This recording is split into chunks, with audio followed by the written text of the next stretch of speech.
యోహాను మొదటి పత్రిక మొదటి అధ్యాయము మొదటి 2 వాక్యాలు.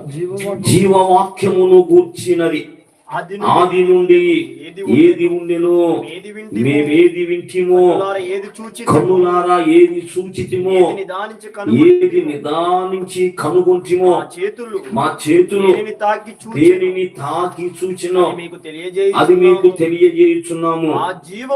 ఆ జీవము దేవునికి మహిమ కలుగును గాక. ఆ జీవము ప్రత్యక్షమాయను.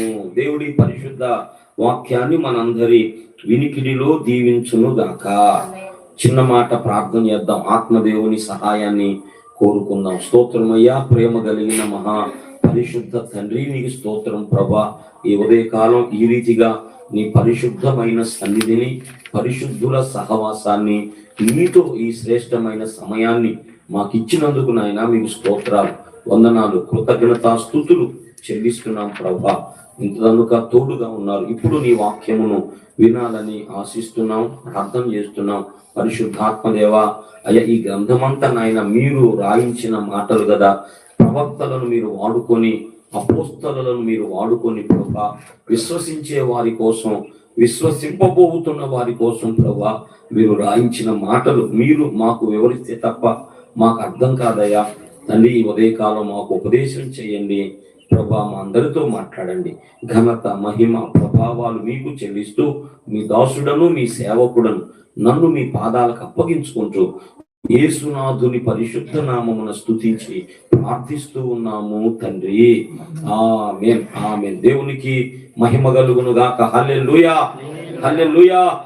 సమకూడిన ప్రియులైన మీ అందరికి మరొక మారు వందనాలు. ప్రభు నామములో శుభాలు తెలియజేస్తూ ఉన్నాను. పిల్లరా, శ్రేష్టమైనటువంటి మాసంలోకి, డిసెంబర్ మాసంలోకి మనం వచ్చాం. ఏదో తెలియనటువంటి మరి ఒక ఆనందము, ఒక ఆహ్లాదము కదా, ఏదో ఒక సంతోషం, చలినటువంటి సంతోషం.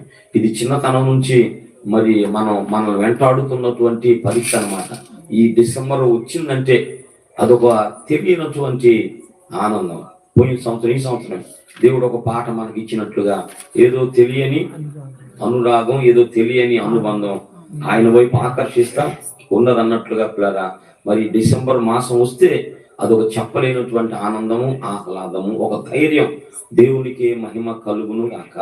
దేవునికి స్తోత్రం. మంచిది. మనం చదువుకున్నటువంటి లేఖన భాగంలో అపోస్తలుడైన యోహాను దేవుని ఆత్మ చేత యేసు ప్రభువుని మరి డైరెక్ట్ గా కాకుండా ఇండైరెక్ట్ గా మరి మనకు పరిచయం చేస్తున్నాడు. అంటే డైరెక్ట్ గా పరిచయం చేయటం, దాని ఫలితాలు వేరు.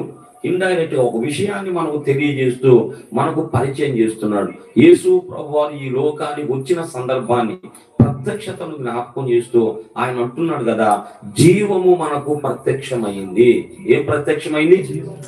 తండ్రి యొద్ద నుంచి మాకు ప్రత్యక్షమైన ఆ జీవము అన్నాడు. జీవము ప్రత్యక్షమైందంట. అంటే ఎవరి గురించి మాట్లాడుతున్నాడు? ఎవరి గురించి ఇక్కడ చెబుతున్నాడంటే ప్రభు అయిన యేసును గురించి ఇక్కడ చెబుతా ఉన్నాడు. యేసు ప్రభువుని గురించే మాట్లాడుతున్నాడు. అయితే ఏమని మాట్లాడుతున్నాడు? యేసు ప్రభువుగా కాకుండా ఆయనను మరొక పేరుతో, జీవం అనే పేరుతో పరిచయం చేస్తా ఉన్నాడు. జీవము మనకు ప్రత్యక్షమైంది. దేవునికి స్తోత్రం. కొన్ని విషయాలు ఈ ఉదయకాలం మీకు జ్ఞాపకం చేస్తా. యేసు ప్రభువే, కానీ యేసు ప్రభువు ద్వారా మానవులకు ఏమి ప్రత్యక్షమైంది? యేసు ప్రభువు ద్వారా మానవులకు ఏమి ప్రత్యక్షమైంది? దానిని మారు పేరుతో యేసు ప్రభు మరి తండ్రి అయిన దేవుడు, పరిశుద్ధాత్మ దేవుడు పిలుస్తున్నాడు అన్నమాట. యేసు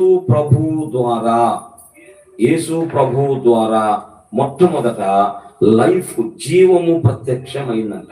ఏం ప్రత్యక్షమైంది? జీవము ప్రత్యక్షమైంది. ఎందుకంటే యేసు ప్రభు చెబుతాడు యోహాను సువార్తలో, మీరు బ్రతుకున్నట్లుగా, జీవము పొందునట్లుగా మీరు నా యొద్దకు రారు అన్నాడు. మీరు జీవము పొందునట్లుగా నా యొద్దకు రారు. అలాగే యేసు ప్రభు కూడా తను వచ్చినటువంటి కారణాన్ని చెప్పుకుంటా. నేను ఎందుకొరకు ఈ లోకానికి రావాల్సి వచ్చింది, నేను మనిషిగా ఎందుకు ఈ లోకానికి రావాల్సి వచ్చిందంటే, గొర్రెలకు జీవమును దానిని సమృద్ధిగా ఇచ్చుటకు నేను వచ్చి తిని. హల్లెలూయా. ఎందుకు వచ్చాడంటే గొర్రెలకు జీవం ఇవ్వటానికి, సమృద్ధి జీవాన్ని ఇవ్వటానికి యేసు ప్రభు వచ్చాడు. అంటే దాని అర్థం ఏమిటి అంటే, జీవముని ఇవ్వటానికి వచ్చేడు అంటే పిల్లరా, మానవులందరూ కూడా ఏమి లేని వారు ఉన్నారు? జీవం లేని వారు. ఇప్పుడు నాలో జీవం ఉంటే మళ్ళా నాకు జీవం ఇవ్వాల్సిన అవసరం ఏముంది? ఆల్రెడీ నేను బ్రతికే ఉన్నాను కదా, బ్రతికున్న నాకు మళ్ళా జీవం ఎందుకు? ఆల్రెడీ జీవించే ఉన్నాను.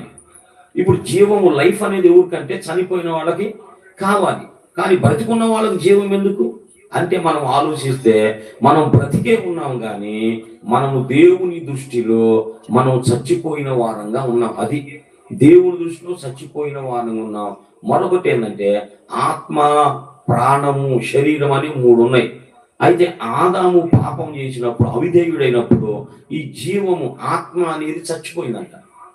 ఆత్మ చచ్చిపోయింది. ఇప్పుడు ఏం బ్రతకాలంటే ఆత్మ బ్రతకాలంటే చనిపోయిన స్థితిలోకి వెళ్ళిపోయింది. ఆత్మరక్షణ అనే మాట ఒకటి ఉండేది. ఆత్మ మళ్ళా బ్రతకాలి, చచ్చిపోయినటువంటి ఆత్మ మళ్ళా బ్రతకాలి. కనుక యేసు ప్రభు వారు జీవముగా ఈ లోకానికి ప్రత్యక్షమయ్యాడు. యేసు ప్రభు ద్వారానే మనం బ్రతుకుతాం. మరి జీవము లేకుండా ఉండడం అంటే మరొక అర్థం ఉంది. జీవము లేకుండా ఉండడం అంటే చచ్చిపోయి ఉండడం. ఈ పరిస్థితి ఏంటి అంటే సృష్టికర్తకు దూరమై ఎవరైతే ఉన్నారో, దేవుని తెలుసుకోకుండా ఎవరైతే ఉన్నారో, తండ్రికి ఎవరైతే దూరమైన వారు ఉన్నారో వారందరిని కూడా బైబిల్ చెప్పింది చచ్చిపోయిన వారే. వారు బ్రతికున్నారు కానీ దేవుడు వాళ్ళకు తెలియదు. వాళ్ళు బ్రతికున్నారు కానీ సృష్టికర్త ఎవరో తెలియదు. వాళ్ళు బ్రతికున్నారు కానీ మరి దేవునికి దూరం అయిపోయిన వారు ఉన్నారు.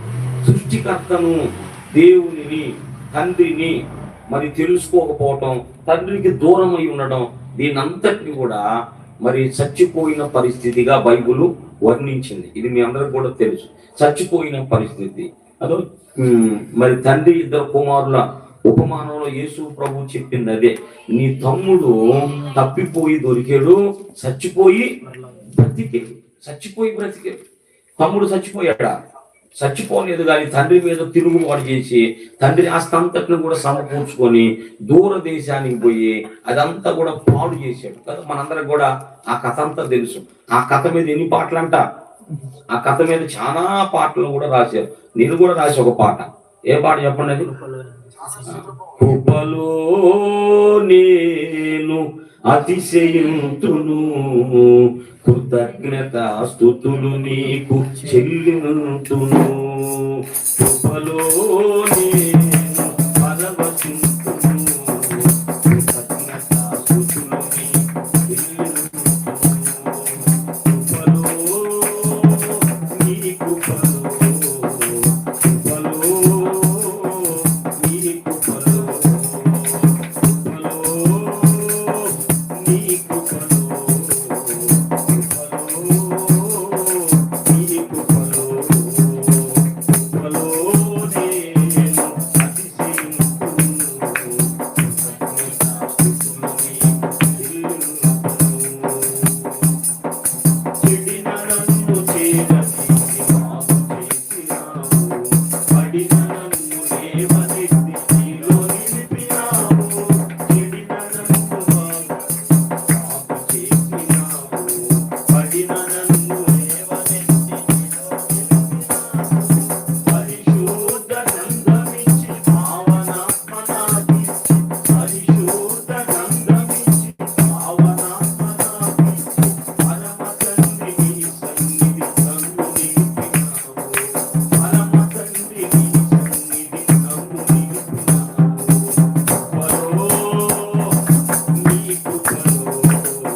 గాక. హల్లెలూయా.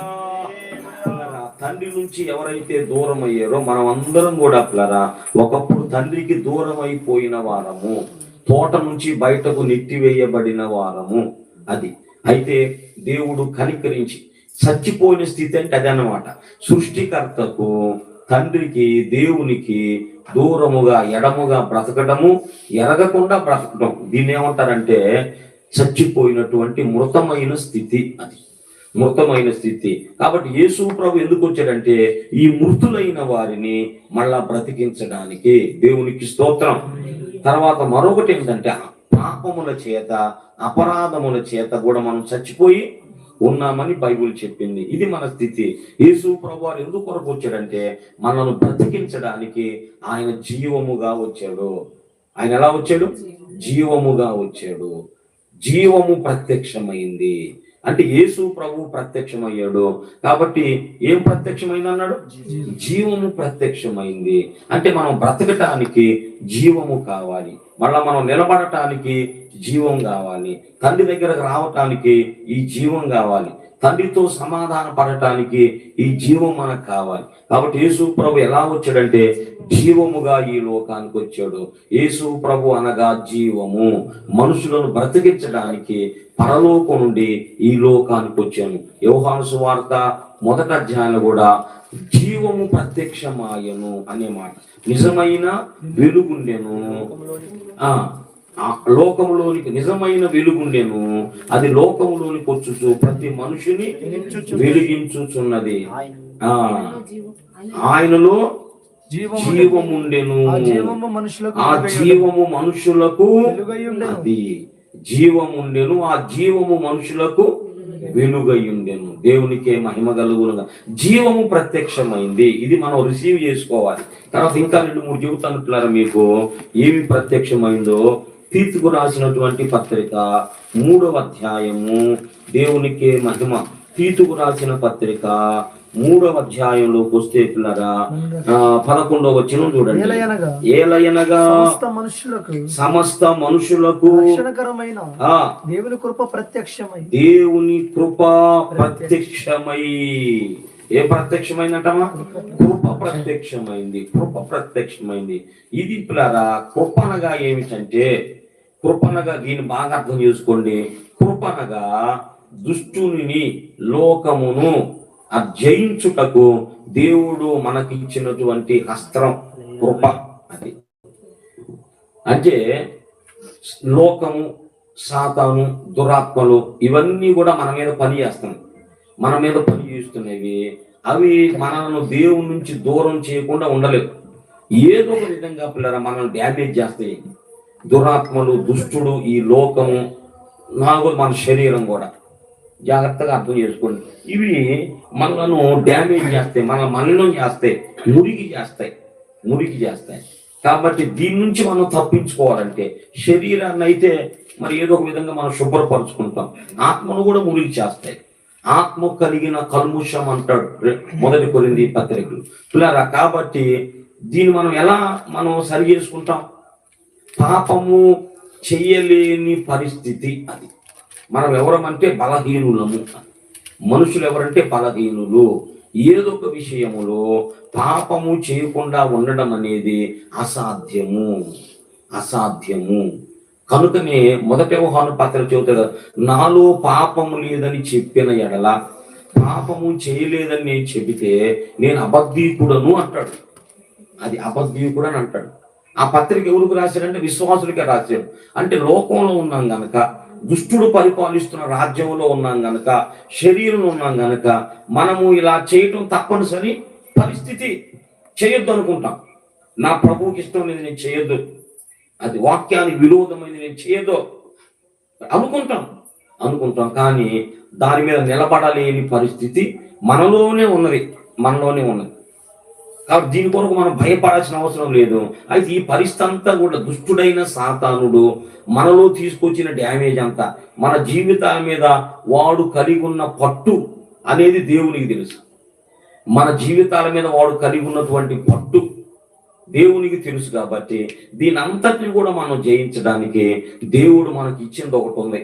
అదేమిటంటే కృప. దేవునికి స్తోత్రం. కృప అనగా ఏంటంటే అయోగ్యుల మీద, అపాత్రుల మీద, అనర్హుల మీద, బలహీనుల మీద, అస్థిరుల మీద చూపబడే దేవుని యొక్క కరుణ. కృప అనే మాటకు అర్థం అదే. కృప అంటే అనర్హుల మీద, అయోగ్యుల మీద, అస్థిరుల మీద, బలహీనుల మీద దేవుడు చూపించే కరుణ పేరే కృప. మంచోడమైతే మన కృపొద్దు, నీతిమంతులమైతే మనం కృపతో అవసరంలా. అర్థమైంది. కృప అనేది ఎవరికంటే బలహీనులకు, కృప ఎవరికంటే అస్థిరులకు, కృప ఎవరికంటే అయోగ్యులకు, ఇది కృప ఎవరికంటే అపాత్రులకు. ఈ కృప మనకు కావాలి. ఇది యేసు ప్రభువు ద్వారా మనం పొందుకునేటువంటి కరుణ అన్నమాట. ఈ కృప మనకు కావాలి.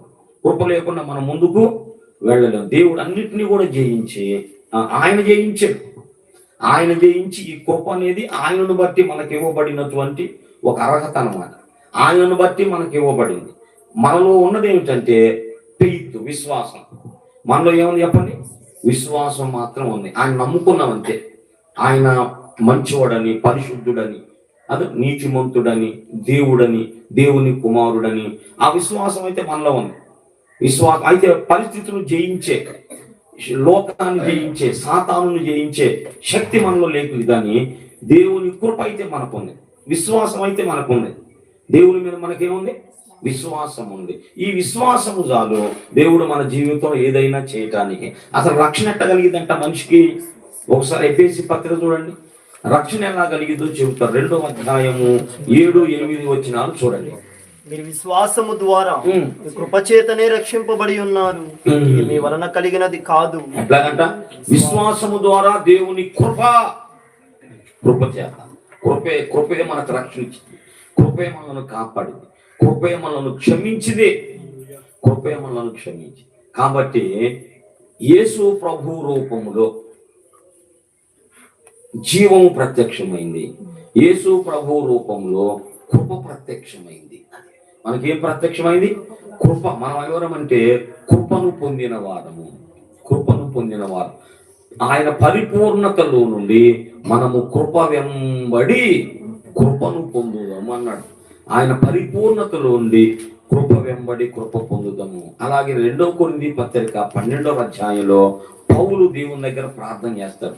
నాకు కలిగిన ప్రత్యక్షతలు బహు విశేషమైనవి, అయినా నేను అధికముగా హెచ్చింపబడకుండా నిమిత్తము నా శరీరములో ఒక ముళ్ళుందన్నాడు. ఏముందన్నాడు?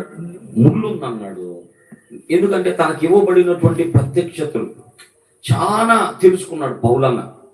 భూలోకంలో దేవుని గురించి పౌలుకు తెలిసినంత మరి కొత్త నిబంధనలు ఇంకెవరికి కూడా తెలియదు. ఇక పాత నిబంధనలో ప్రవక్తలంటే దేవునికి సమీపంగా వాడు జీవించిన వాడుగా, దేవుడు వారితో నడిచిన వాడు కాబట్టి వాళ్ళకు బాగా తెలుసు. అయితే ఎక్కువగా పౌలుకు బాగా తెలుసు అన్నమాట. పౌలు మరి యేసు ప్రభు దర్శించినాక ఆయన గురించి తెలుసుకోవడానికి అరేబియా దగ్గరికి వెళ్ళాడు. అరేబియా దేశంలో సీనాయి కొండ దగ్గరికి వెళ్ళాడు.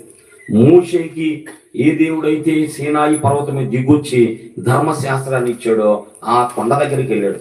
ఆ కొండ దగ్గరికి వెళ్ళి మరి ఎన్ని సంవత్సరాలు గడిపాడో మనకు తెలియదు. అక్కడ కొన్ని నెలలో సంవత్సరాలు గడిపి అప్పుడు దేవుని ప్రత్యక్షత పొందుకొని కిందకు వస్తాడు. అని బలమైనటువంటి మరి భక్తుడు పౌలు భక్తుడు. ఆయన అన్నాడు కదా, ఏమన్నాడు? నేను అధికముగా హెచ్చింపబడకున్నట్లు నాకు కలిగిన ప్రత్యక్షతలు బహు విశేషంగా ఉన్నాయి. అర్థం అన్ని తెలుసు ఆయనకి. ఆయన పరదైసులోకి వెళ్ళొచ్చాడు, అన్ని విషయాలు కూడా తెలుసుకున్నాడు. అందుకే పాత నిబంధనలో మోషే ఎలాంటి వాడో క్రొత్త నిబంధనలో పౌలు అలాంటి వాడు. ఈ ఆధిక్యత 12 మంది అపోస్తలులకు లేదు. అతిశయం కాదు పిల్లరా, బైబిల్ పండితులు అలా దేవుని మహిమ కోసమే. ఆయనే చెప్పుకున్నాడు, నేను వారందరికంటే ఎక్కువగా నేను ప్రయాసపడింది నేను కాదు కానీ నాకు తోడై ఉన్న దేవుని కృపేనన్నాడు. కాబట్టి పౌలుకు బాగా తెలుసు అన్నమాట. 14 పత్రికలు ఆయన రాశాడు. ఇలా అందరిని కూడా ఒప్పించి తర్కించి మరి యేసు ప్రభు నిరూపించినటువంటి భక్తుడు పౌలు భక్తుడు అన్నమాట. ఆయన అంటాడు కదా, నాకు ఒక ముళ్ళు ఉంది. ఏముందన్నాడు? నాకు ఒక ముళ్ళు ఉంది నా శరీరంలో, నన్ను నలగగొట్టుటకు అది సాతాను ఏజెంటుగా ఉందన్నాడు. అంటే పౌలు కోసం ఒక దూతను సాతాను ఏర్పాటు చేశాడు. పౌలుకు మన కోసం కూడా ఏర్పాటు చేశాడు, మీకు తెలియలేదు. ఇప్పుడు దేవుడు మన కోసము కొంతమంది ఏంజెల్స్ని అదో ఏర్పాటు చేశాడు లేదా? మన కొరకు దూతలు ఉన్నారని బైబిల్ మనకి చెబుతున్నది. అలాగనే దురాత్మలు కూడా ఉంది. మన కొరకు దేవుడు నియమించినటువంటి దూతలు ఉంటే దుష్టుడు మనల్ని పాడు చేయటానికి నియమించిన దురాత్మలు కూడా ఉన్నాయి. అది మన మైండ్ దేని వైపు మనం మొగ్గుతామో అది మన జీవితంలో ప్రభావితం చేసింది. ఎటువైపు మన మనసు ఉంది, అందుకే మనసు దేవుని మీద మనం పెట్టుకొని మనం ముందుకు వెళ్ళాల్సిన పరిస్థితి ఉన్నది. ఎప్పుడైనా చెప్పుకున్న ఆ విషయాలు పిల్లగా అక్కడ మీరు చదివితే పౌలే అంటాడు, చదువమ్మా. అది నా యొద్ద నుండి తొలగింపవలెనని విషయమై ముమ్మారు ప్రభుని వేడుకుంటుంది. అసలు ఎందుకుంది ఏముంది? సరే, నాకు కలిగిన ప్రత్యక్షతలు బహు విశేషముగా నేను అత్యధికముగా హెచ్చిపోకుండానట్లు నా శరీరంలో ఒక ముళ్ళు అత్యధికముగా హెచ్చిపోకుండా నిమిత్తం అత్యధికముగా హెచ్చిపోకుండా నిమిత్తం నన్ను నలుగగొట్టుటకు సాతాను దూతగా ఉంచబడెను. అది సంగతి. ఏందో తెలియదు మనకు, ముళ్ళేందో అది అందరికి ఉండిద్దని చెబుతున్నాడు అనమాట. నాకు ఒకటి ఉన్నది, అది ఏందో మీకు అనవసరం, మీకు కూడా ఉంది. అర్థమైన నా ముళ్ళు సంగతి నాకు తెలుసు, మీ ముళ్ళు సంగతి మీకే. ఎక్కడ మనం ప్లస్ తెలుసు, ఎక్కడ మనం మైనస్ మీకే తెలుసు. మనం ఎవరు మంచోళ్ళం ఎవరు కాదు. ఎవరిని బట్టి మంచోళ్ళం? యేసయ్యను బట్టి, ఆయన రక్తాన్ని బట్టి మంచోళ్ళం. ఎందుకంటే సాతాను బిడ్డలు, అపవాది ఆదాము బిడ్డలు మనం అందరం ఆదాము బిడ్డలు కాబట్టి ఆదాములో ఉన్నటువంటి ఆ నైజం తత్వం అంటే ఎవరిది? సాతానుది. అది సాతానుది ఆదాములోకి వచ్చింది, ఆదాముని మనలోకి వచ్చింది అన్నమాట. దీని నుంచి మనం తొలగించబడాలి అంటే రెండవ రాకడలో సంపూర్ణ విమోచన జరిగింది. రెండవ రాకడలో అంతా కూడా సంపూర్ణ విమోచన జరిగి దేవుడు ఏమనుకున్నాడో ఆ రూపులోకి మనం వస్తాం. అయితే అంతవరకు మనకు కృప కావాలి, దేవుని కృప కావాలి. అప్పుడు పౌలు అంటాడు, అయ్యా ఇది నాకు చాలా సమస్యగా ఉన్నది, ఇది తీసివేయమని ముమ్మారు నేను దేవునిని వేడుకుంటుని. ఇది నాలో ఉండడం ఏంటయ్యా? ఈ ముళ్ళు తీసేయ్యా, ఈ ముళ్ళు తీసే ప్రభా, ఇది నాకు అవమానం ఉంది, నాకు నొప్పిగా ఉంది అని ఎన్నిసార్లు వేడుకున్నాడంట? ముమ్మారులు వేడుకుంటుని. అప్పుడు దేవుడు ఏమన్నాడంట? అందుకు నా కృప నీకు చాలు, బలహీనత యందు నా శక్తి హల్లెలూయా. నా కృప నీకు చాలు పౌలు, కృప కావాలి కదా, అది కృప చాలు. బలహీనత యందు నా శక్తి పరిపూర్ణమవుతున్నది. బలహీనత యందు నా శక్తి ఏమవుతుంది? పరిపూర్ణమవుతుంది. అది ఎంత అందుకే రోమా పత్రికలో కూడా ఈ మాట ఉంది, పాపం ఎక్కడ విస్తరించునో కృప అక్కడ అపరిమితముగా విస్తరించును. ఆ మాట చదవండి, 6వ అధ్యాయం నుండి. పిల్లగా మంచి మాట. పాపం ఎక్కడ విస్తరించిందో మరియు అపరాధము విస్తరించినట్లు శాస్త్రం ప్రవేశించింది. అయినను పాపము మరణమును ఆధారము చేసుకొని ఎలాగు ఏలెనో అలాగే నిత్య జీవము కలుగుటకై నీతి ద్వారా కృపయు ప్రభువైన యేసుక్రీస్తు మూలముగా ఏలు నిమిత్తము పాపం ఎక్కడ విస్తరించెనో అక్కడ కృప అపరిమితముగా విస్తరించింది. దేవునికి స్తోత్రం. అపరిమితముగా విస్తరించింది అంటే తప్పు చేయమని కాదు, పాపం చేయమని కాదు దేవుడు చెప్పేది. అలాగూ పాపము తప్పు చేయలేనటువంటి ఒక పరిస్థితి, ఒక బలహీనత మనలో ఉంది, అది చెబుతున్నాడు. ఇది ఎంతవరకు ఇది?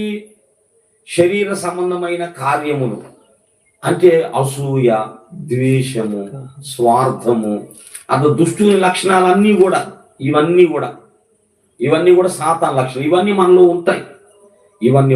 వీటి మీద మనం జయం పొందటానికే దేవుని కృప ఉంటాయి. యేసు ప్రభు రెండోసారి వచ్చేంత వరకు, ఈ శరీరం మారేంత వరకు పిల్లరా, అసలు నేను అనుకుంటా దేవుడు ఒక ఆయుధం ఇచ్చాడు. అర్థం ఒక ఆమె ఉంది, ఆమె ఎక్కడ లేని కోపం. నేను అనుకుంటా కదా, ఎప్పటికైనా ఈమె కోపాన్ని ఇరవగలనా అనుకుంటాను. నాకు అసలు సాధ్యం, దేవునికైతే సాధ్యం. అంటే మన వ్యక్తిత్వాన్ని దేవుడు విరిచే ప్రక్రియలే. మనకు తెలియకుండా మనలో అసూయ ఉంది. ఒక ఆమెకి చెప్పలేని అసూయ, ఏ ఒక పైసా వాళ్ళకి ఇచ్చింది లేదు, పెట్టింది లేదు. అమ్మ ఎందుకో ఎదుర్కొన్న చూస్తే వాడు కొంచెం బాగుంటే వాళ్ళు ఎక్కడ లేని కదా, ఇక నిప్పులు పోసుకోవడం కదా పైన అంటారు చూసావా. ఈమె పెట్టింది ఏం లేదు. మళ్ళీ ఆమె కష్టపడి వాళ్ళ కుటుంబం అంతా కష్టపడి చిన్నగా డెవలప్ అవుతా వాళ్ళు ఏదో సాధించుకుంటే ఇక ఎక్కడ లేని ఎందుకమ్మా నీకు అది ఎవరికి లక్షణం? అది సాతాను లక్షణం. విపరీతమైన కోపం, ద్వేషం. అది అతని యందు నాకు పగగలదు అన్నాడు కదా. ఆహాబు రాజు మీకా దైవజనుని మీద, మీకాయ అనే దైవజనుని మీద ఏమున్నట్టు ఆయనకి? ఎందుకుందిరా బాబు పగ? దైవజనుడి మీద పగ ఎందుకుందో, కోపం ఎందుకుందో నీకు ఎందుకో నాకు తెలియదు అంటే. ఇవన్నీ కూడా సాతాను సంబంధమైన లక్షణాలు. ఇవన్నీ లోపల ఉన్నాయి. బయట నుంచి రావట్లా. యేసు ప్రభు చెప్పాడు కదా, బయట నుంచి ఏమి రావు. బయట నుంచి వచ్చేదంతా కూడా మళ్ళీ విలువబడిద్ది అంటాడు యేసయ్య.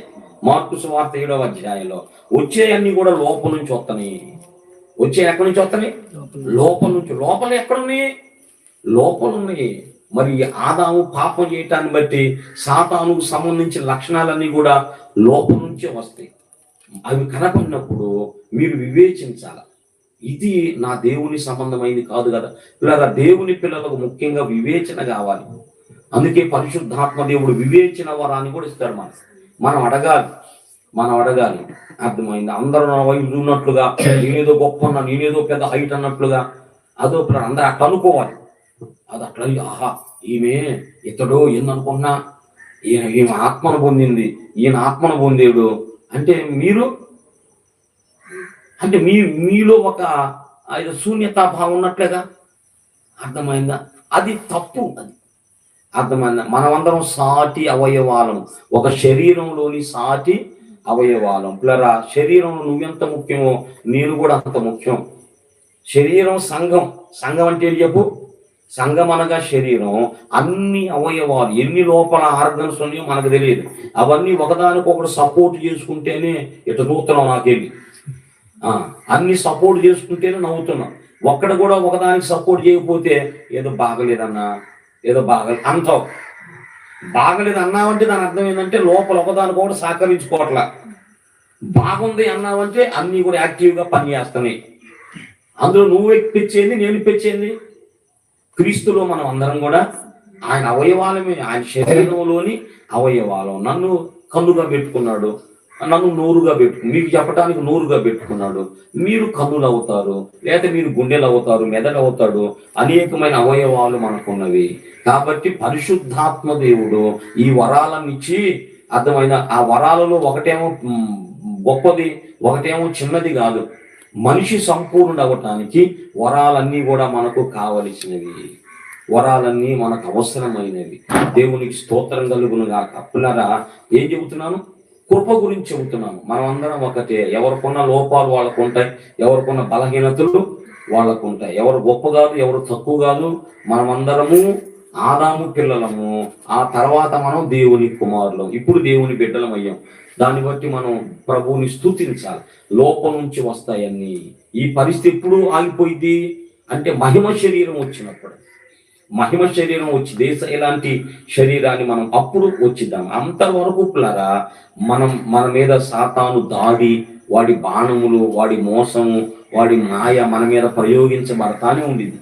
ఒక్కోసారి తప్పించుకుంటాం, ఒక్కోసారి అందులో చిక్కుకున్నప్పుడు ఏం చేయాలి? మనం యేసు ప్రభువు దగ్గరకు రావాలి. ఏం చెబుతున్నానంటే మనకు వివేచన కావాలి. ఒక వ్యక్తిత్వం మనలో నుంచి బయటకు వచ్చిందంటే అది దైవ సంబంధమైందా లేకపోతే సాతాను సంబంధమైందా? ఒక వ్యక్తి గురించి నీ లోపల నువ్వు నీకు తెలియకుండానే హేళన చేస్తున్నావు, అపహాస్యం చేస్తున్నావు, కించపరిచేటువంటి వర్డ్స్ వాడుతున్నావు. అప్పుడు దాని అర్థం ఏంటి అంటే నీలో ఎవరు పని చేస్తున్నట్టు? అది ఒక వ్యక్తిని అవమానపరుస్తున్నావు, హేళన చేస్తున్నావు, అపహాస్యం చేస్తున్నావు, కించపరుస్తున్నావు. దేవుని వాక్యం ఏం చెప్పింది? ప్రతివాడు ఒకడు తనకంటే యోగ్యునిగా ఎంచమని చెప్పింది బైబుల్. ఒకరినొకరు గౌరవించుకోమని చెప్పింది, ప్రేమించమని చెప్పింది. కానీ తోటి సోదరిని నువ్వు అవమానపరుస్తున్నావు. ఏదో లోపం ఉంది. లోపంలో లేవురామా, ఏదో ఆమెలో ఉన్నటువంటి శరీర సంబంధమైన బలహీనతను బట్టి నువ్వు గేడి చేస్తున్నావు, అపహాస్యం చేస్తున్నావు. అది ఎవరి లక్షణం? సాతాను. లేకపోతే నువ్వు ఒక వ్యక్తిని ప్రేమిస్తున్నావు, అతన్ని ఘనపరుస్తున్నావు, అతని గురించి మంచిగా మాట్లాడుతున్నావు. అప్పుడు అప్పుడు ఎవరు లక్షణాలు అది? అది వివేచించాలి. ఒక ఒక ఆలోచన, ఒక మాట, ఒక చూపు అర్థమైందా మనలో కలుగుతుందంటే అది ఆలోచించాలి. ఇది దైవ సంబంధమైందా అయితే సాతాను సంబంధమైందా? ఒక మాట మన నోటి నుంచి వచ్చినప్పుడు ఇది దైవ సంబంధమైందా సాతాను సంబంధమైందా అది మనం వివేచించాలి.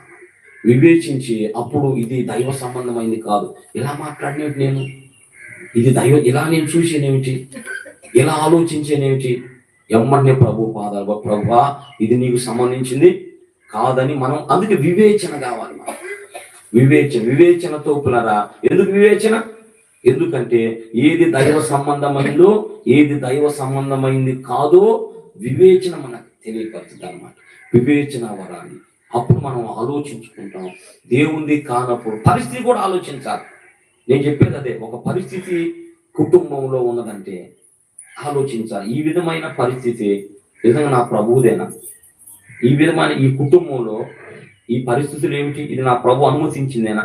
రక్షణ పొందిన నేను, క్రీస్తు రక్తంలో కడగబడిన నేను ఈ విధమైన సమస్యలు ఎదుర్కోవాలనే దేవుడు అనుమతించాడా?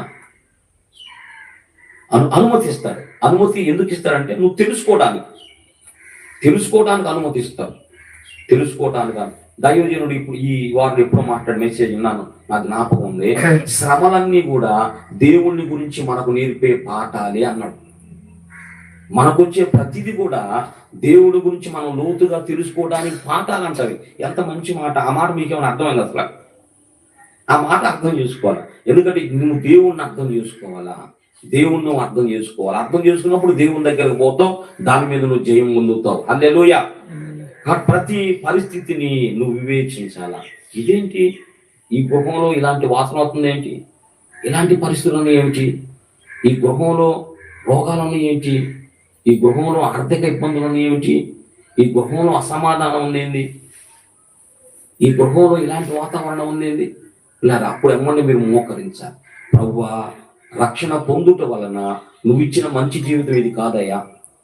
రక్షణ పొందిన గృహం ఒక చిన్న పరలోకమే. రక్షణ పొందిన గృహంలో సమాధానం, సంతోషం, తృప్తి, అక్కడ రాజ్యం వెళ్ళాలి, ఆరోగ్యం ఉండాలి, ఆనందం ఉండాలి, అక్కడ ఐశ్వర్యం ఉండాలి. అవును కదా? కనబడదు కానీ అది నువ్వు అనుభవిస్తావు అంతే. కనబడదు కానీ నీకు ఏది అవసరమైందో దేవుడు దాన్ని నీకు ఇవ్వగలడనమాట. కనబడాలని మనం ఎప్పుడు అనుకోవద్దు. ప్రభువా నాకు ఏది అవసరమైంది సమయోచితంగా నాకు అవసరమైన నువ్వు దయచేయ ప్రభువా. అది మళ్ళా కంటికి కనబడితే కను మరో దాని మీద పోయింది అర్థమైంది. అలా కాకుండా నాకు అవసరమైన దాన్ని నువ్వు నాకు ఇవ్వు ప్రభు అని మనం ప్రార్థన చేసుకోవాలా. వివేచన కలిగి మనం ఉండాలా. దేవుని స్తోత్రం. కృప కావాలి మనకి. దేవుడు ఏమన్నాడు? నా కృప నీకు చాలుకో. అది నా కృప నీకు చాలు. తీసేయచ్చుగా, తీసేస్తే మనం నువ్వు రావు కదా దగ్గరికి. పిల్లరా, రెండు కారణాలు. దేవుని అనంత జ్ఞానాన్ని బట్టి దేవునికి స్తోత్రం చెబుదాం. హల్లెలూయా.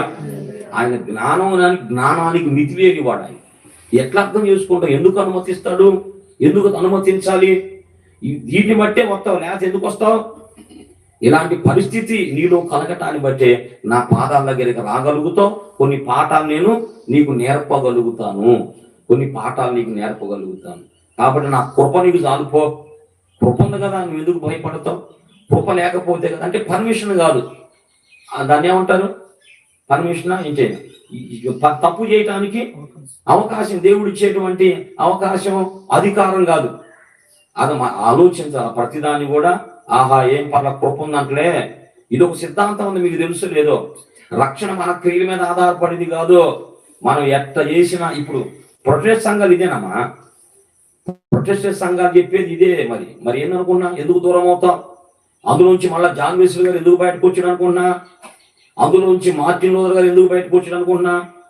కృప ద్వారా రక్షణ క్రియల ద్వారా కలిగింది కాదన్నాడు కదా. ఇక ఏం పర్లా, ఇద్దరు చేసుకోవచ్చు, ముగ్గురు చేసుకోవచ్చు, సంఘ పెద్దగా ఉండొచ్చు. అర్థమైందా? బ్రహ్మాండంగా రోజు ముందు తాగొచ్చు, సిగరెట్లు అయ్యే వద్దన్నాడు. అది క్రియలు కాదే, క్రియలతో సంబంధం లేదన్నాడు కదా. అర్థమైందా? ముందు తాగొచ్చు, ముందు పక్కన బాధ్యత పడేయచ్చు, మందిరానికి పోవచ్చు, సిగరెట్ తాగొచ్చు. క్రియలు కాదు దేవునికి ముఖ్యం, విశ్వాసం, ముఖ్యం.